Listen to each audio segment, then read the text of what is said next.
Hi mga beshies, andito kami ngayon sa paboritong kainan ni Dion na fast food chain lang naman to. So ito yung order ko, fish and chips with salad on the side. Yan ang kalaki lang ang fish na siniserve nila with soft drinks at saka yung mga condiments.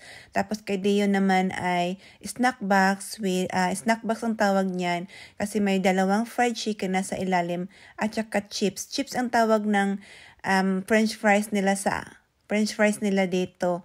So may klase-klaseng chips, may malaking cuts, mas malaking cuts para yung oven chips ay malalaki ang cut. Ito ay pang fry na chips ito.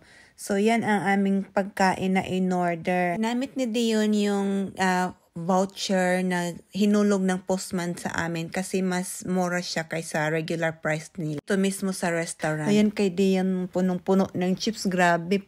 Tsaka yung soft drinks. So, ready na tayong kain na tayo.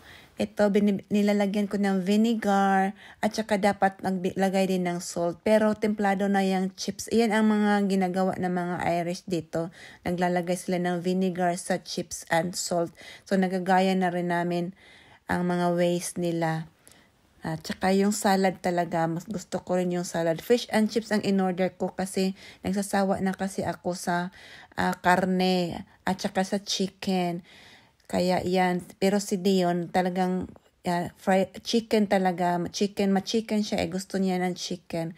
Kaya yan, chicken ang niya, in-order niya, snack box. Yan, pinapakita niya, binibidyohan niya kasi inuutosan ko din siya dyan para pang ko na nga.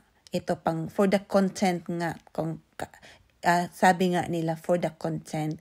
Kaya yan, hindi pa siya nakakain at buti naman ay sa mood siyang videohan ako kasi sabi ko support ka naman sa akin. So yan, tapos na kami, busog na ako pero hindi ko pa rin na uubos yung pagkain kasi ang laming serving na binibigay nila sa amin. Kilala na kasi kami dito ni Dion, special si Dion kasi friendly siya.